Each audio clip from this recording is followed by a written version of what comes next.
sou Paula Basso, educadora financeira, planejadora CFP, palestrante, faço gestão estratégica de negócios.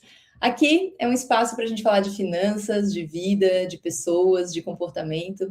A gente fala de histórias, né? A gente fala sobre tudo e sobre nós, aqueles nós que nos unem, mas também aqueles nós que a gente precisa desatar. O nó de hoje é tema quente na pauta dos RHs, a nova NR1. Ela entrou em vigor na semana que a gente está gravando esse episódio, e para quem nunca ouviu falar, é a norma que obriga as empresas a identificar e gerenciar riscos à saúde de trabalhadores. Ela inclui agora, pela primeira vez, a questão de saúde mental. O que até pouco tempo atrás era tratado como aquele assunto que a gente vai resolver depois, virou urgência e faz todo sentido. O Brasil é o segundo país do mundo com mais casos de burnout, e isso custa muito caro para as empresas, mas custa especialmente ainda mais para as pessoas. E agora essa norma representa um avanço, mas ela também tem um ponto cego, pelo menos vou puxar a sardinha para o meu lado aqui, porque a dimensão financeira não entrou, né? Eu acho isso um problema sério, porque 57% dos trabalhadores brasileiros dizem que o estresse com o dinheiro afeta diretamente a produtividade deles, e tem pesquisas do Instituto Opinion Box, da Provo de 2023, que mostram de fato que 74% dos brasileiros indicam falta de dinheiro como a principal causa de angústia, e 88% dos brasileiros, inclusive, passam por problemas de saúde gerados por falta de dinheiro, né? De toda forma, o tema é muito mais que importante, e a gente imagina que vai chegar lá com essa questão financeira, que realmente eu puxei para o meu lado aqui. E assim como talvez o uso de EPI, equipamento de proteção individual, ou limitação de horas de trabalho foram em algum momento vistos como um exagero, talvez a saúde mental agora esteja enfrentando essa resistência, mas a saúde mental, de fato, é a doença da era da informação, né? Do excesso de informação e disponibilidade que a gente tem.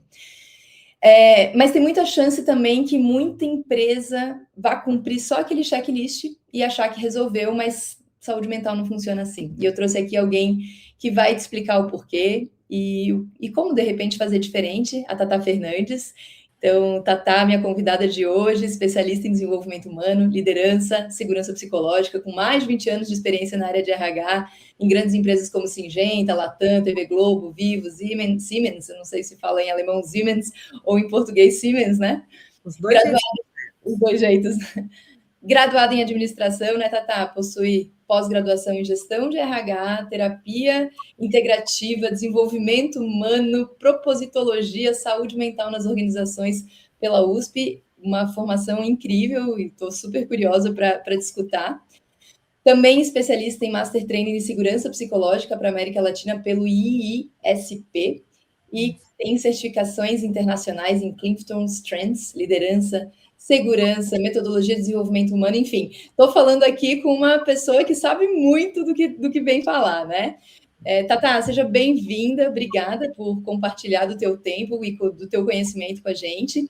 Eu estou aqui te apresentando como um currículo, mas eu sempre gosto de começar a nossa conversa perguntando quem é a Tatá, para além disso tudo que eu estou falando, quem é a Tatá na sua própria voz.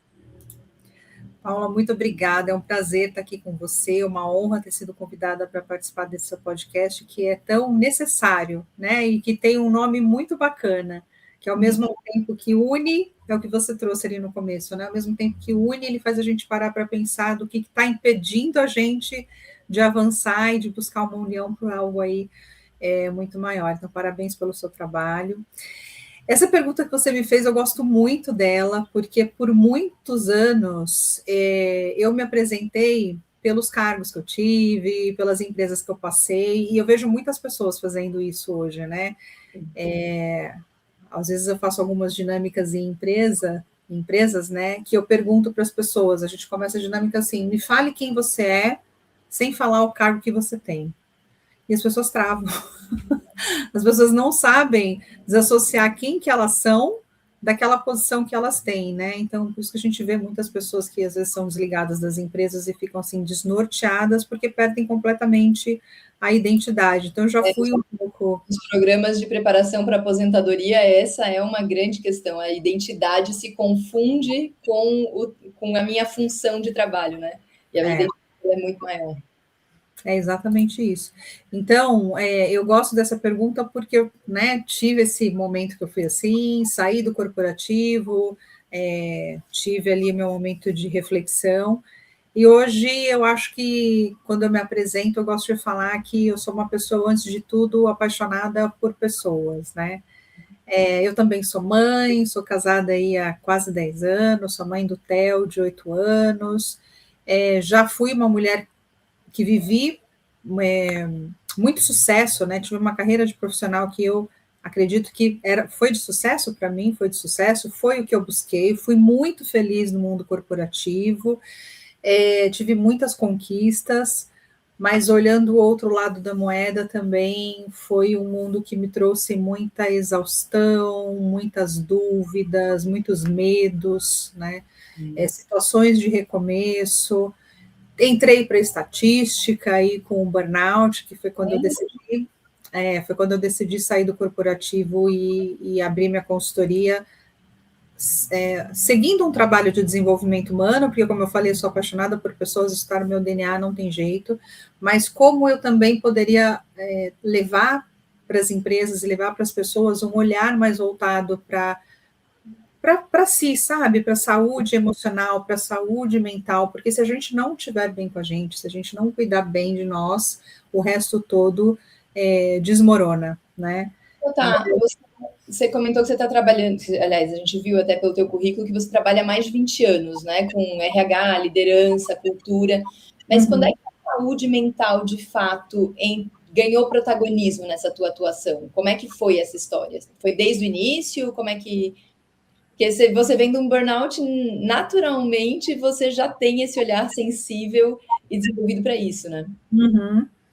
Eu trabalho com RH há 20 anos, né? Tenho esse olhar para pessoas aí há 20 anos.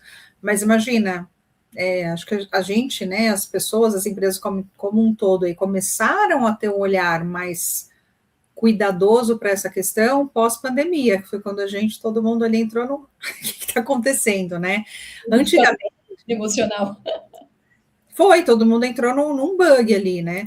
Porque antigamente, lá quando eu comecei minha carreira, o que a gente falava muito dentro de RH? Desempenho, engajamento, liderança, clima, né? Se a gente olha historicamente, foi o Jack Welch, quando ele chegou na GE, que implementou toda essa questão de desempenho, de avaliação de desempenho, isso não tem muito tempo, né?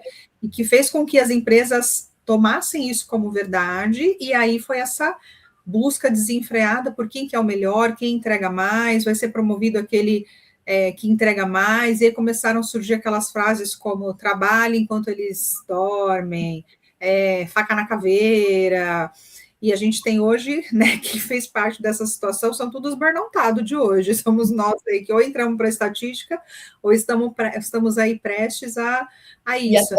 Até com uma certa culpa, né, de não estar trabalhando quando vai tirar um tempo livre, parece que existe até uma certa culpa, claro que depende muito da região, mas existe uma massa grande de pessoas que têm esse sentimento. Eu queria puxar um pouquinho da conversa, então, para o tema principal, que é a NR1. Eu estava lendo ontem, na verdade, um artigo que saiu na HSM Management, e o autor ele estava falando justamente sobre a implementação dessa nova NR1, é uma norma muito antiga, né? Agora, na verdade, realmente é trazer a saúde mental. Mas o que o autor vai falando? Que as empresas, elas estão mapeando os riscos psicossociais, que é essa função dessa norma, só que com uma lógica industrial, uma lógica de 30 anos atrás, né? Que é justamente isso que você está falando. Está olhando para a carga de horário, clareza de função, assédio, ambiente físico, que obviamente são dimensões super importantes, mas elas são pensadas para um mundo muito mais rígido e com hierarquia muito clara, né? Funções e atribuições muito claras. Tudo que é moderno e que a gente tem vivido agora, de uma certa forma, parece estar de fora, que é a sobrecarga do digital, aquele always on, a disponibilidade, você está sempre no WhatsApp pronto para dar uma resposta, inclusive às 10 da noite, a solidão do trabalho home office. Eu mesma sou uma pessoa que sofro com isso, apesar de estar o tempo inteiro em contato com muita gente, sempre dentro do home office, né? Ou até aquela ansiedade de performance em algumas culturas que só cultivam e celebram resultado, né? Então é como realmente se a gente tivesse, o autor que vai chamando atenção para isso, que essa norma já nasce um pouco envelhecida, como se a gente estivesse usando lá um mapa de 30 anos atrás para circular numa cidade hoje que já se modernizou, que tem metrô, não anda mais a cavalo, né? Então, como é que você vê isso? Como é que as empresas estão absorvendo isso? Obviamente nas empresas que você acompanha, né? E o que esse questionário não está dando conta de contemplar? Esse olhar que você trouxe é muito importante, Paula, porque, né, como a gente estava falando na questão anterior, antes o que se media era desempenho, né? Não olhava para a saúde emocional, saúde mental, isso era um problema da pessoa, né? Tanto que tem algumas empresas ainda com essa crença quando se fala de NR1, de saúde mental, alguns líderes e alguns empresários, o que vem na cabeça deles é, já não basta tudo que eu tenho que olhar agora para a saúde mental também da pessoa. Não, a gente não vai olhar o indivíduo. O que a NR1 ela traz é uma reflexão para que a empresa e a liderança possam olhar para o ambiente de trabalho. Se aquele ambiente de trabalho é um ambiente que adoece as pessoas, ou ela favorece um engajamento, um ambiente de felicidade, de diversão, porque sim, o ambiente, ele pode, né, o ambiente de trabalho, ele pode ser divertido, aliás, ele deve ser divertido, né? Se você quando a gente para estudar e olhar para a segurança psicológica, um ambiente onde tem alta performance, com times de alta performance, e que traz esse ambiente psicologicamente seguro, é um lugar onde tem muita entrega, mas também tem diversão, também tem um clima bom. Isso tem tudo a ver com o ambiente de trabalho no qual eu estou inserido, né? Eu estou num ambiente de trabalho onde eu posso ser eu em primeiro lugar, ou eu tenho que fingir ser outra pessoa para ser aceita naquele ambiente. Eu posso falar, eu tenho realmente voz. Eu posso falar com o que eu concordo, com o que eu não concordo, eu posso trazer um novo ponto de vista, eu realmente tenho espaço para criar, porque as empresas e a liderança, no momento de entrevista, o que eles falam é que eles buscam pessoas que sejam disruptivas, criativas, e que se posicionem. Só que aí, quando uma pessoa dessa chega na empresa, ela é podada o tempo inteiro. Não, aqui você tem que fazer desse jeito. O erro não é tolerável, né? Achei muito bom isso que você trouxe, porque talvez até uma confusão que eu mesma estivesse fazendo, e acho que muita gente faz, é achar que a NR1 tem que olhar especificamente para um indivíduo. Não tem como a empresa dar conta, ela não é nem tutora, nem psicóloga, ela tem uma outra função. Então, é uma questão de cuidado e higienização do ambiente, e não de necessariamente, claro, que sempre que tiver políticas individuais vão ser positivas, se você tiver condições, a empresa tiver possibilidade, vai ser maravilhoso. Mas eu achei muito importante essa observação, porque eu acho que uma das principais críticas que eu tenho visto na internet, né, nos vídeos de Instagram, é, meu Deus, a empresa agora tem que se responsabilizar pelo indivíduo. Não, a responsabilidade não é pelo indivíduo, é pelo bem-estar, pelo ambiente. Eu adorei isso daí. E achei que é um ponto bem importante, porque isso muda bastante a perspectiva de ver qual é a qualidade da sua gestão. Aí isso traz uma responsabilidade para o gestor, né? Qual é a responsabilidade? Como é que você lida com esse ambiente, né? Para o gestor e para a empresa, né? Porque existem diversos fatores que podem fazer com que o ambiente de trabalho adoeça uma pessoa, né? Então, para dar até um norte para a empresa, o Ministério Público do Trabalho ele lançou aí do ano passado para cá 3 manuais que apoiam, inclusive o último que saiu agora em comecinho do mês de maio, dia 6 de maio. Ele traz perguntas e respostas para apoiar isso, né?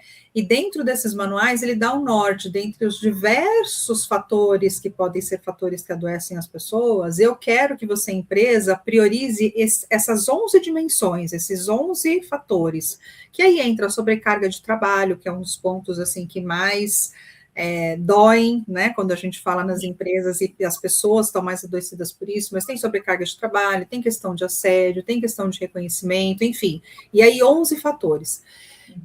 Tem todo um manual por trás, tem toda uma lógica do que a empresa tem que fazer para ela garantir que ela não está adoecendo as pessoas olhando para esses pontos e sempre pensando no ambiente de trabalho. E um ponto que vale aqui ressaltar, que também é uma dúvida que as pessoas têm, é que isso vai ser mais uma conta em cima da liderança, não necessariamente, tá? Porque o líder também está exausto, o líder também é colaborador, ele também é uma pessoa. Então, quando a gente fala de, sei lá, sobrecarga de trabalho, por exemplo, por que essa sobrecarga está acontecendo, né? Vou pegar esse exemplo só para trazer sobrecarga é o que mais sai quando a gente fala de ambiente de trabalho, por isso que eu vou focar nele. O porquê que essa sobrecarga de trabalho está acontecendo? Ela é um problema da organização, porque pode ser que a empresa não tenha ali cargos e salários, cargos bem definidos, papéis bem definidos, critérios de promoção bem definidos. Então, está todo mundo fazendo, às vezes, a mesma coisa, aquele cachorro sem dono. Então, é um problema da organização que está causando essa sobrecarga de trabalho. Pode ser uma questão da liderança, né? Às vezes a organização tem tudo mapeado, está tudo certinho, mas o líder não sabe como distribuir esses papéis, ou o que acontece também, o líder intencionalmente sobrecarrega um colaborador, de repente, para ele pedir demissão. Então, eu vou sobrecarregar a Paula de trabalho mesmo, que é para estressar ela, para ela não aguentar, e eu vou forçar que ela peça demissão. Ou o contrário, eu quero que a Paula saia e eu vou tirar tudo que é trabalho dela, tudo que é projeto, eu vou deixar ela assim no ócio, sem nada para fazer. Pode duas coisas acontecerem. Pode acontecer. No último caso, pode ser um problema da pessoa. Às vezes a organização está ok, o líder está ok, só que é um tema que a pessoa não consegue priorizar os temas, ou a pessoa é workaholic, ela fala assim para todo mundo: tem trabalho, eu faço, dá para mim. Tudo assim, não tem não. Então, esse olhar também dentro da NR1 é importante, porque não é tudo culpa da organização, que também tem esse mito. Agora vai ser tudo culpa da organização. Mas não, isso faz parte das análises. Aonde que está o ponto? E como que eu, como empresa, como líder, enfim, posso fazer para garantir que, se a pessoa adoecer, o problema não foi meu como empresa, né? Sim. Sim. Ou se a pessoa tem temas, porque tem gente que já está doente, ela chega doente na empresa por questões pessoais que ela tem, inclusive o seu foco de trabalho, que eu acho que é interessante a gente falar sobre isso também, que é a questão de dinheiro, pode ser um fator que cansa as pessoas, que estressam e que levam a pessoa ao adoecimento. A pessoa morar longe do trabalho, às vezes a pessoa demora 3 horas para chegar no trabalho, de condução, que a gente sabe como que é o metrô, ônibus e tal, a pessoa já chega num... Então, eu tenho que garantir que eu, como empresa, não sou ser mais um fator estressante dentre vários que ela tem, mas não que eu tenho que atuar para assuntos além daqueles que são ali relacionados ao ambiente de trabalho. Isso é importante ressaltar, porque tem muita confusão ainda no que diz respeito ao NR1, viu? Perfeito. Eu até tenho 2 perguntas que você abriu aí, que eu quero, tanto a questão de finanças, mas eu vou puxar uma pergunta que é vinculada a essa exaustão, porque eu acho que existe uma exaustão generalizada, seja por toda essa dinâmica de deslocamento, de metas e tudo isso que você está falando, mas a gente também vem de uma exaustão da quantidade de informações que a gente consome, então também a gente parece que não consegue processar tudo isso, né? Então, a gente vai fazendo... Eu vou fazer um gancho com finanças, porque eu mesma tenho usado um termo que ele não é um termo oficial, eu uso o termo burnout financeiro, como uma expressão, assim, nos meus treinamentos, especialmente quando eu estou falando com o público de RH, ele não é não está nenhum CID, né? Ele não está dentro dos documentos do que são as doenças oficiais. Quando a OMS fala de burnout, deixa eu deixar claro aqui para quem talvez não tenha familiaridade com esse termo, ela está falando de um resultado, ela reconhece burnout como um resultado de um estresse crônico no trabalho, né? Então, não é esse burnout financeiro que eu uso, ele não é um termo oficial e eu gosto de deixar isso claro. Porém, o link que eu faço é que existe também essa exaustão que está nesse extrato bancário, ou pelo menos espelhado no extrato bancário, e que chega no trabalho junto com a pessoa todo dia de manhã, né? Então, não é um burnout por excesso de trabalho, mas é o esgotamento daquela pessoa que está tentando equilibrar a dívida, que de repente está há meses tentando acertar as contas, acaba se colocando numas apostas para ver se consegue fazer um dinheiro extra, isso faz ela entrar no endividamento, aí ela pede um consignado, compromete a renda futura, então aquilo que era um problema se torna um problema maior ainda, e muitas vezes, na aparência, essa pessoa faz de conta que está tudo bem, porque as questões financeiras também são associadas como um fracasso individual, né? Isso que às vezes a gente não tem educação. Então, tem colaborador, que aí é um relato que eu escuto dos RHs, tem colaborador que está no auge da carreira, às vezes sendo promovido, reconhecido, tendo aumento de salário, e ainda assim está pedindo demissão. Não porque ele não gosta do trabalho, mas é porque ele precisa da rescisão para quitar uma dívida. E aí você tem uma perda de talentos que sai da empresa, né? Do ponto de vista, eu não sei se seria exatamente de segurança psicológica ou de saúde mental, como que uma liderança pode reconhecer esse sinal? E, claro, eu sei que não está dentro da NR1 a questão financeira, mas como que isso seria visto do ponto de vista da NR1? Tem um ponto que eu queria te falar, Paula, eu achei super interessante você falar sobre o burnout financeiro, né? Eu não sei se você sabe como surgiu a palavra burnout. Foi um pesquisador chama Freudenberg, que ele que criou esse tema de burnout, né? O burnout, para quem não conhece, né, o inglês, a tradução é você queimar até exaustão, assim. Esgotou, né? Até a sua exaustão. E é isso que significa a palavra burnout, traduzindo por português, assim, em linhas gerais. E ele usou esse termo porque ele fazia um trabalho dentro de uma clínica para dependentes químicos em Nova York, um trabalho voluntário, ele e um time, e eles, assim, estavam nesse ponto, assim, queimando até a exaustão, e foi ele que cunhou a palavra burnout. Então, nessa época, você podia usar a palavra burnout para qualquer coisa, burnout para relacionamento, burnout financeiro, burnout para qualquer situação.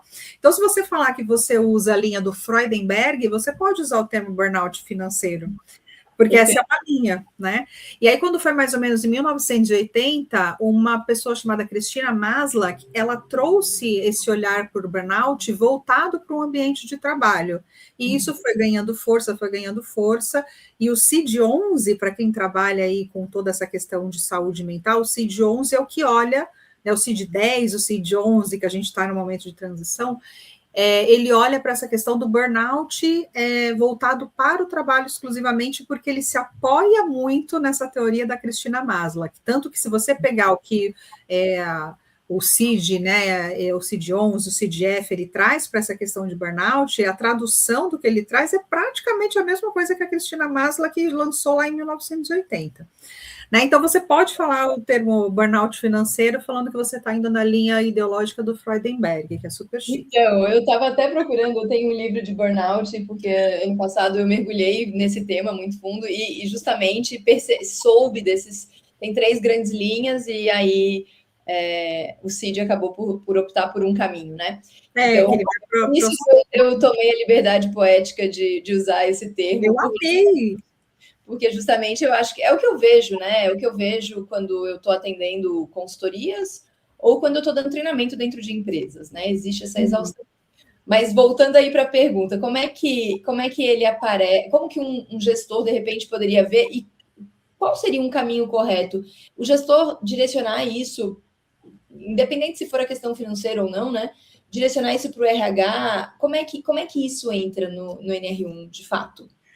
Eu acho que o primeiro ponto que o líder precisa ter é uma coisa que eu chamo de sensibilidade social, é ele começar a prestar atenção no time, porque os líderes não prestam atenção no time, né? Hoje, não tem esse olhar para a pessoa. Ele não precisa perguntar para a pessoa se ela está devendo, ele não precisa entrar nessa seara, porque as pessoas, inclusive, hoje ainda tem vergonha de trazer esse ponto, né? Acho que as pessoas estão mais abertas a falar de estresse, a falar de ansiedade, mas falar da questão financeira ainda é um tema grande, né?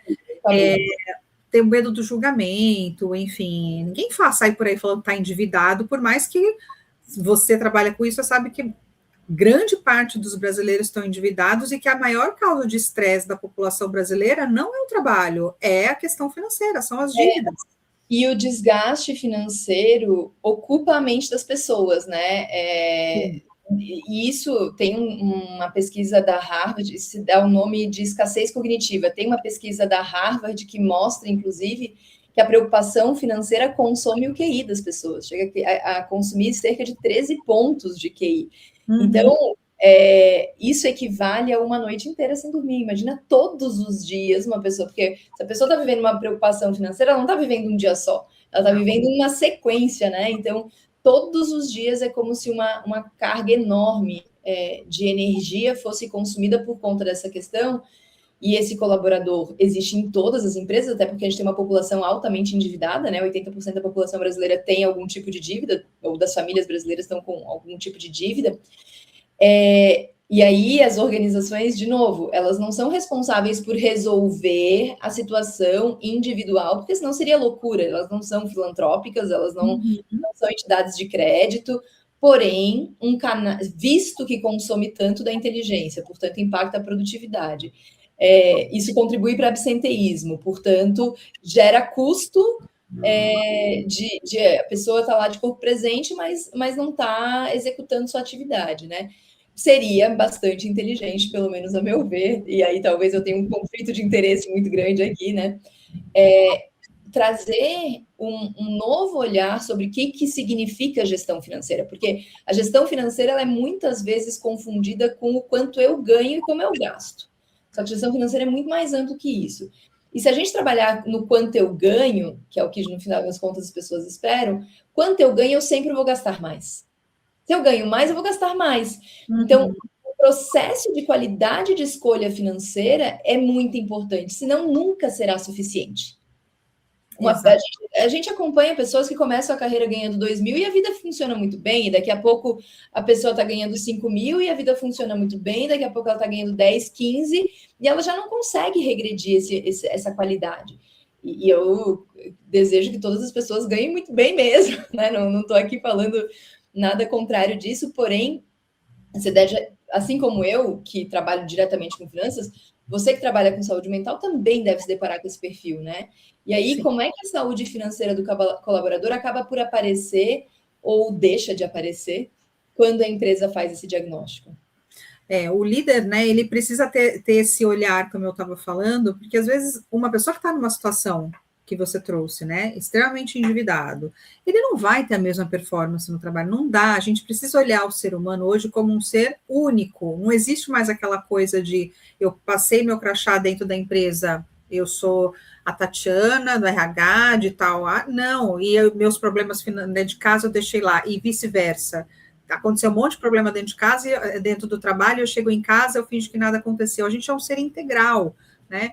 Então, o líder, quando ele começa a perceber no colaborador alguns sinais, como ele está muito distraído, ele está desinteressado, está perguntando várias vezes a mesma coisa, o líder não achar que isso é uma queda de performance, que é uma falta de interesse, é ele ter esse olhar. Por que a Paula está, né, mudando tanto de humor constantemente, não está conseguindo se concentrar, o desempenho dela não é o mesmo, ela está se sentindo mais isolada, estou vendo ela, inclusive, um pouco mais isolada, começou a faltar, começou a chegar atrasada. Se é uma empresa menor, onde você pode pedir adiantamento, né, tem algumas empresas menores que você chega ali no gestor e fala, me adianta um vale, então você vê esse comportamento começando a acontecer, um pedido extremo de crédito consignado para o RH, né? Tudo isso, até o pedido de demissão, tá? Às vezes isso acontece também. A pessoa ela está super bem na carreira, está super bem profissionalmente, ela chega na empresa e pede demissão, porque ela acha que aquele pacote da saída vai resolver todos os problemas que ela tem. Ela está tão ali desnorteada que ela só está pensando em resolver aquela questão financeira sem olhar muito maior. Então aí entra o papel do gestor. Né, ao invés de julgar ou achar que é um mau comportamento, o que essa pessoa quer sair, é conversar, é essa sensibilidade social de entender o que está acontecendo, abrir um elo de confiança, e, de novo, não é perguntar sobre a vida financeira do colaborador, porque isso diz respeito ao colaborador, mas o que está acontecendo ali com ele, que de certa forma está impactando esse colaborador dentro do ambiente de trabalho. E eu vejo hoje não muitas, mas eu vejo algumas empresas hoje, Paula, que estão incluindo um trabalho aí de conscientização financeira, porque já perceberam isso. Essas empresas estão saindo na frente. Né, não é que eu estou olhando para o colaborador, você fala, tá, mas você acabou de falar que eu, como empresa, não tenho que olhar para o indivíduo, eu tenho que olhar para o ambiente de trabalho. Sim, mas se você tem os seus colaboradores, né, endividados, com temas, eles não vão performar e vai impactar no seu ambiente de trabalho. Então, o que você pode fazer para ajudá-lo, para que isso não vire um tema aqui dentro da empresa? Até porque muitas vezes é resultado de desconhecimento, né? Uhum. Então, se você prover esse conhecimento, em alguma medida, a pessoa ela não passa a tomar melhores decisões somente para si, ela também passa a tomar melhores decisões para a empresa, porque faz um shift no formato de ver o mundo, e isso vale, a gente está falando aqui de finanças porque eu estou aqui puxando para mim, né, Tata?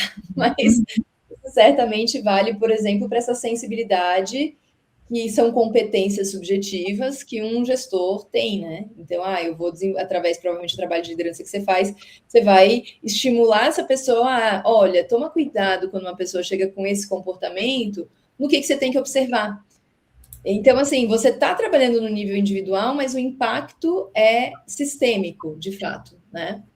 Eu acho que é aí que entra, e talvez a norma possa ser um primeiro passo para talvez obrigar a empresa a não fazer mais vista grossa para isso que todo mundo sabe que existe, né? Acho que às vezes a lei vem para educar, como em algum momento o cinto de segurança, né, no trânsito veio, eu obrigo você a colocar um cinto de segurança, por quê? Porque eu estou te protegendo de você mesmo.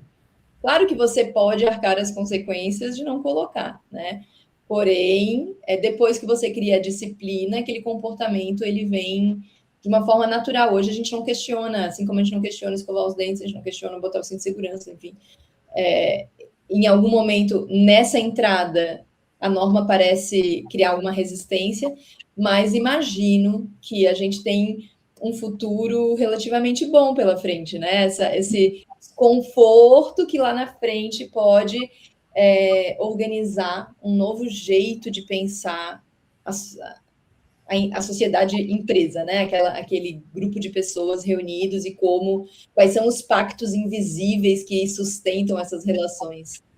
Exatamente, exatamente. Esse exemplo do cinto de segurança eu gosto muito, porque quando virou lei ali atrás, né, eu e você, a gente acho que tem mais ou menos a mesma idade, a gente já estava dirigindo naquela época, né, e eu, por exemplo, fiquei irritadíssima, assim como 99% da população. Que isso? Como assim usar cinto de segurança? E eu só passei a usar o cinto quando chegou a primeira multa na minha casa, porque doeu no meu bolso.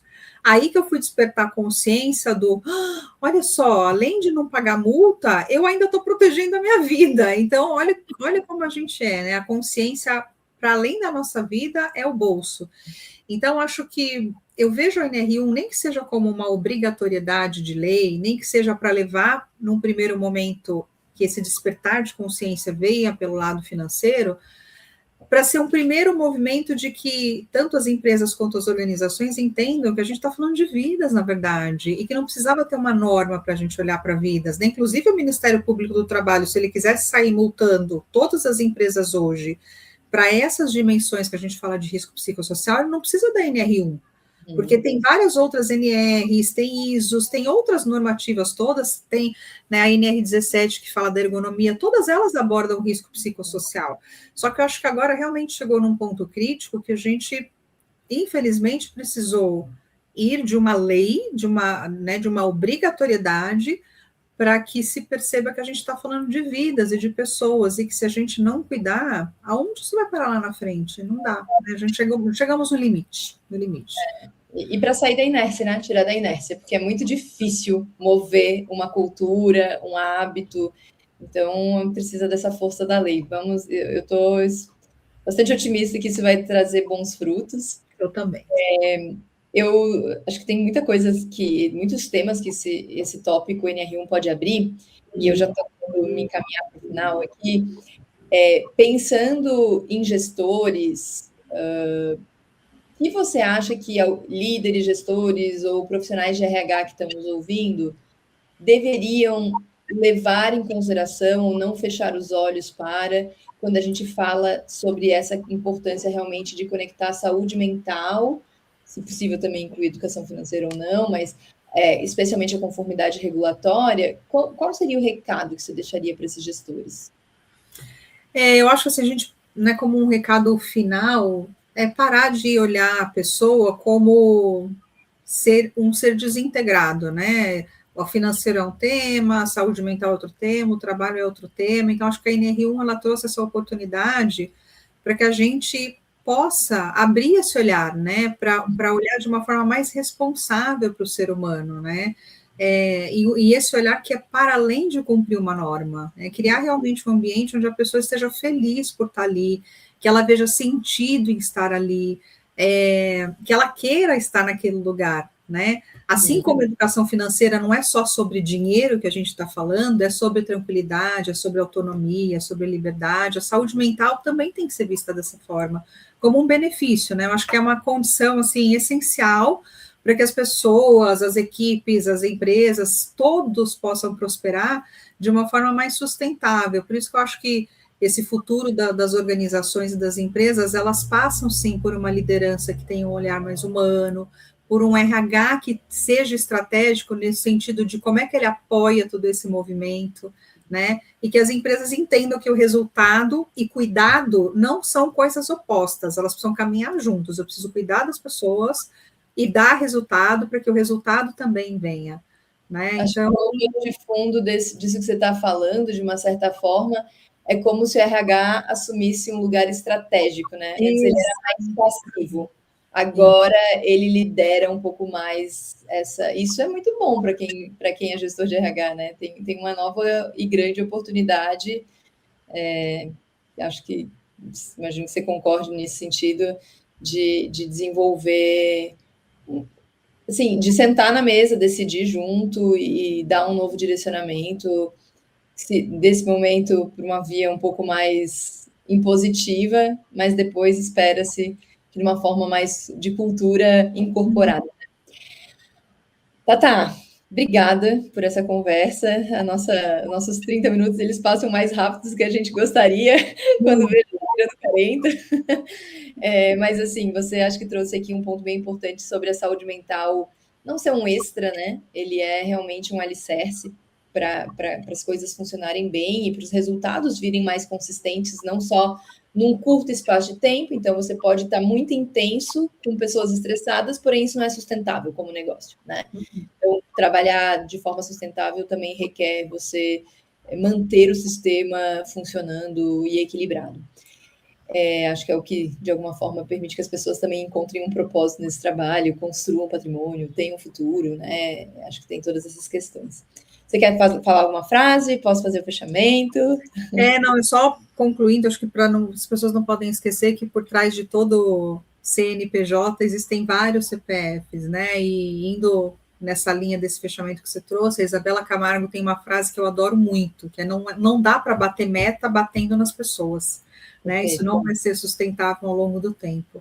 Então, quero te agradecer mais uma vez pela oportunidade, foi um prazer estar aqui comigo e espero que eu tenha, com essa mensagem, levado algum insight, algum despertar aí para que a gente tenha sido sementes nesse solo fértil aí que a NR1 está proporcionando para lideranças mais humanas, para organizações mais sustentáveis e que daqui a alguns anos a gente veja esse cenário mudar um pouco de figura, né?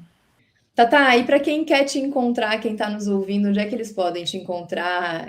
Instagram, rede social, LinkedIn? Como é que faz para conversar com você? É só me procurar no Instagram, estou como tatafernandes.oficial, o Tatá é T-A-T-A, tatafernandes.oficial, e no LinkedIn também Tatá Fernandes, é super fácil ali de me achar, Paula. Perfeito, obrigada. E para você que está nos assistindo ou nos ouvindo, se esse episódio trouxe algum insight para você, compartilha com alguém que trabalha em RH ou alguém que lidera equipe, com alguém que está cansado aí de fingir que está tudo bem, né?